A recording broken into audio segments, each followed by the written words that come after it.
तो हाँ जी दोस्तों, स्वागत करता हूँ मैं आप सभी का परमार्थी सेवा टीवी में। मैं आपका दोस्त हुसन सिहाल। कल मैंने आप सभी के साथ 20 अप्रैल इटली के सवाल जवाब साझा किए थे। तो आप सभी को मैं एक बात ज़रूर बता देता हूँ, क्योंकि इटली की हमारे पास फुटेज नहीं है। ये सवाल जवाब हमें इटली से भेजे गए हैं। कल फुटेज हमने ब्यास की लगाई हुई थी, तो कईयों के कमेंट आए थे कि ये फुटेज तो ब्यास की हैं। आप फुटेज पर मत जाइएगा, आप सवाल जवाब सुनिएगा। सवाल जवाब जो हैं वो इटली के सवाल जवाब ही हैं। 20 अप्रैल के आप सभी के साथ सवाल हमने शेयर किए थे और 21 अप्रैल यानी दिन संडे के सवाल जवाब आज सभी के साथ हम शेयर करने वाले हैं। आप सभी से एक छोटी सी विनती की जाती है सवाल जवाब आरंभ करने से पहले कि आप चैनल को परमार्थी सेवा टीवी को सब्सक्राइब करके ऑल नोटिफिकेशन बेल ज़रूर दबा दें। आप जी को पता होगा हमारा चैनल पहले निस्वार्थ सेवा हुआ करता था और अब हमारा चैनल परमार्थी सेवा टीवी है। क्योंकि निस्वार्थ सेवा कईयों को पता होगा, कईयों को नहीं पता होगा। मैं आपको बता देता हूँ, वो चैनल हमारा डिलीट हो चुका है। उसको रिकवर करने की मैं कोशिश कर रहा हूँ। देखते हैं, अगर आ जाता है तो ठीक है, नहीं तो हम परमार्थी सेवा टीवी के ऊपर एक्टिव तो हैं ही हैं। तो इटली के सवाल जवाब जो हुए थे, वो पहला सवाल इस प्रकार था।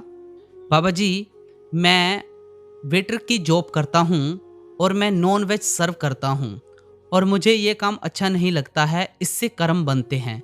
तो बाबा जी ने कहा, बेटा अगर हम सांस भी लेते हैं तो भी हमारे कर्म बनते हैं।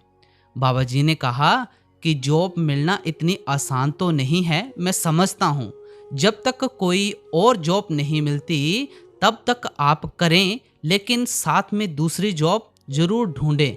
फिर भाई साहब ने कहा, बाबा जी मेरे भाई और मेरे माँ बाप कहते हैं कि मैं अपनी ज़िंदगी उनके हिसाब से जीऊँ। और साथ में उसने कहा कि बाबा जी मेरी फैमिली टूटी पड़ी है। तो बाबा जी को लगा कि वह शायद शादी के बारे में बात कर रहा है। तो बाबा जी ने कहा कि बेटा आपकी पहले वाइफ के साथ अंडरस्टैंडिंग होना बहुत ज़रूरी है। तो आगे से उस भाई साहब ने कहा कि बाबा जी अभी मेरी शादी नहीं हुई है।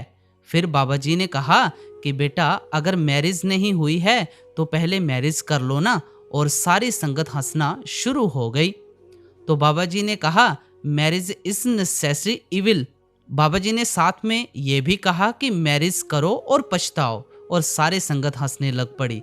बाबा जी ने ये सारी बात हंसी में टाल दी और फिर उस भाई साहब ने कहा कि बाबा जी अब मुझे क्या करना चाहिए, मुझे क्या घर वालों के हिसाब से ज़िंदगी जीनी चाहिए।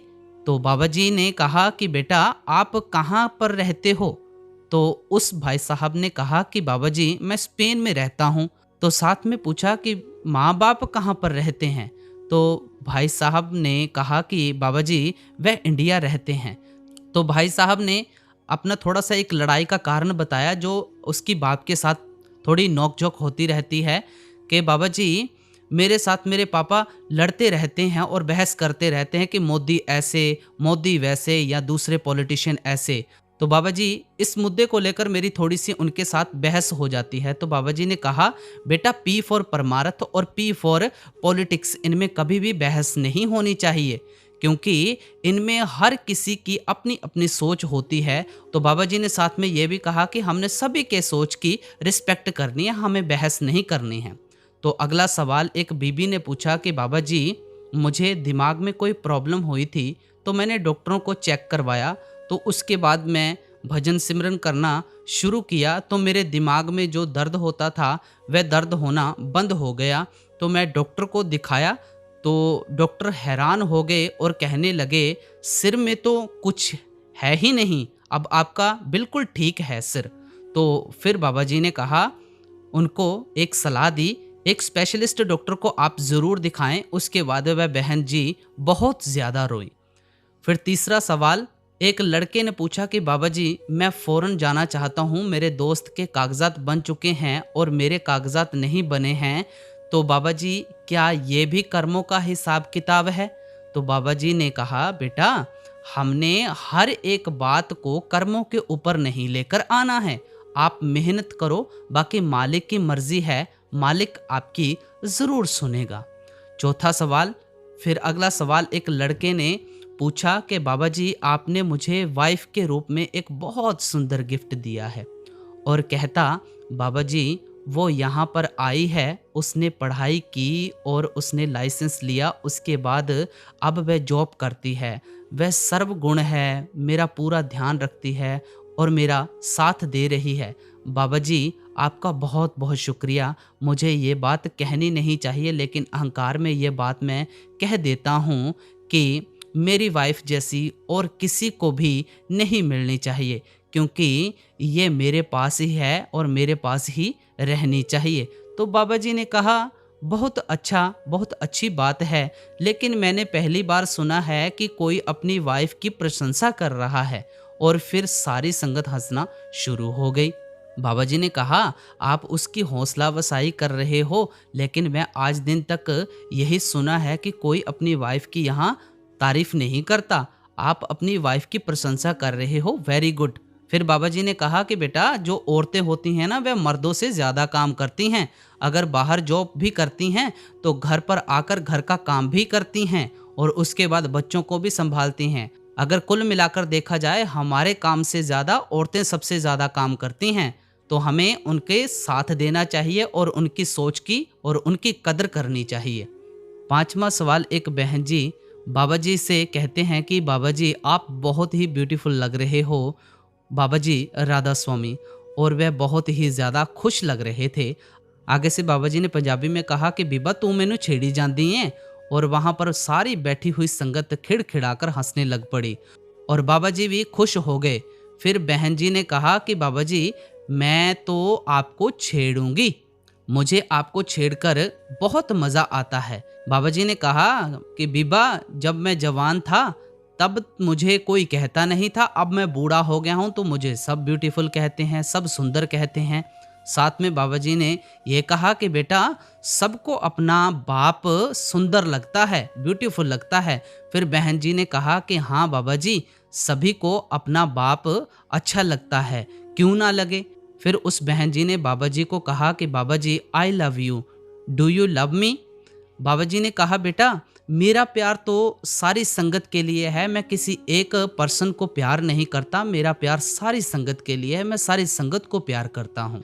फिर अगला सवाल एक लड़के ने पूछा कि बाबा जी जब मैं पंजाब होता था तो मैं डेरे जाता था और कैंटीन की सेवा पर जाता था और वह चीज़ यहाँ पर नहीं है, दिल मेरा बहुत उदास है। तो उस लड़के ने कहा कि बाबा जी अब मेरा वापस जाने को दिल करता है। तो बाबा जी ने साथ में कहा कि बेटा हमें कभी भी सेटिस्फैक्शन नहीं होगी, अगर हम यहाँ पर हैं तो हमारा वहाँ पर जाने को दिल करता है, अगर वहाँ हैं तो हमारा यहाँ आने को दिल करता है। अब अगर हम यहाँ पर आ गए हैं तो हम यहाँ पर ही अपनी मेहनत करें। तो उसने कहा कि बाबा जी सेवा का क्या करें। तो बाबा जी ने कहा बेटा सेवा तो यहाँ पर भी बहुत है। फिर उस लड़के ने कहा कि बाबा जी मुझे अपने साथ सचखंड ले चलो। फिर बाबा जी ने उस बात को हंसी में टाल दिया कि बेटा अभी मेरा टाइम नहीं आया सचखंड जाने का, अभी मैं कहीं नहीं जाऊंगा, तेरे को कहाँ मैं ले जाऊं, अभी तो मैं इटली में हूँ, मैं अभी ब्यास नहीं जा रहा हूँ। उस लड़के ने बाबा जी को कहा कि जब आप ब्यास जाओगे तो मुझे साथ ले जाना। और साथ में बाबा जी ने कहा कि तू मुझे ये बता तू ब्यास जाकर क्या करेगा। बेटा भजन सिमरन करो तो यहाँ पर भी हो सकता है, यहाँ पर भी तो वही चीज़ है, ब्यास जाकर कोई अलग चीज़ थोड़ी बन जाएगी। तो हाडे पल्ले डाडा बाबा पै गया। ये बात बाबा जी ने 3 बार बोली। और डाडा कहते हैं सखत को, जो सखत होता है उसे कहते हैं डाडा। फिर अगला सवाल एक भाई साहब ने किया कि बाबा जी लाइफ में बड़ी ही ज़्यादा प्रॉब्लम है, मुझे समझ नहीं आता क्या करूं। फिर बाबा जी ने उसको कहा कि बेटा आप अपने सिर्फ भजन सिमरन के ऊपर ध्यान दें, बाकी मालिक आपके ऊपर बख्शिश करेगा। फिर 8वां सवाल एक बहन जी ने किया कि बाबा जी आप अपनी कृपा हमारी फैमिली के ऊपर बनाए रखना। फिर वह बहन जी कहने लगी कि बाबा जी मैं शिव जी की बहुत बड़ी भक्त हूँ और मेरे पति भी बहुत बड़े शिव जी के भक्त हैं और हमारे घर में उनका कोई ना कोई पाठ चलता ही रहता है।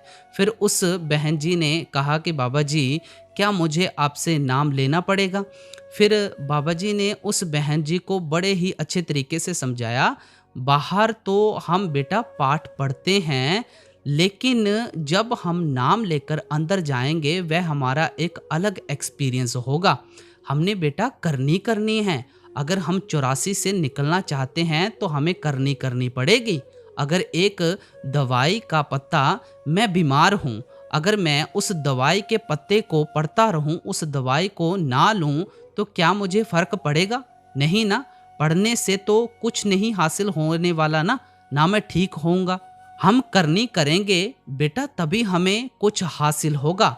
जब हम नाम लेकर बैठेंगे, ध्यान लगाएँगे, ऊपर की तरफ जाएँगे, तभी हमें कुछ हासिल हो पाएगा। उसके बगैर हमें कुछ हासिल नहीं होगा। तो पढ़ने पढ़ाने से बेटा कुछ हासिल नहीं होने वाला। करनी करने से हासिल होगा जो होगा। गुरु धारण करना बहुत ही आवश्यक है। नाम यहाँ से ले लो या कहीं और से ले लो, लेकिन नाम के बगैर इस 84 से पार उतारा नहीं होगा। फिर वह बहन जी बाबा जी को ये कहकर के बाबा जी ठीक है, फिर बैठ गए। तो बाबा जी ने उनको फिर बुलाया और कहा कि बेटा आपको पता है कि शिव जी भगवान जी कितने बड़े भक्त थे?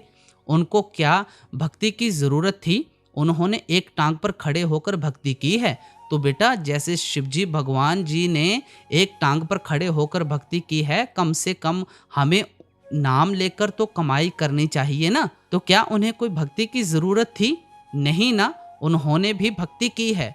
तो बेटा हमें शिवजी भगवान से सीखना है, वह एक बहुत बड़े भगत थे। तो दोस्तों ये थे सवाल जवाब, जो इटली के सवाल जवाब थे, जो संडे को हुए थे, बाबा जी द्वारा फरमाए गए थे।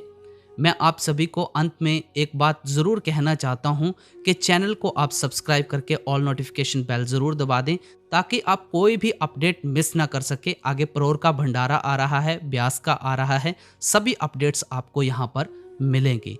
तो मैं आपसे इजाज़त लेता हूँ। मैं आपका दोस्त हुसन सिहाल। राधा स्वामी जी।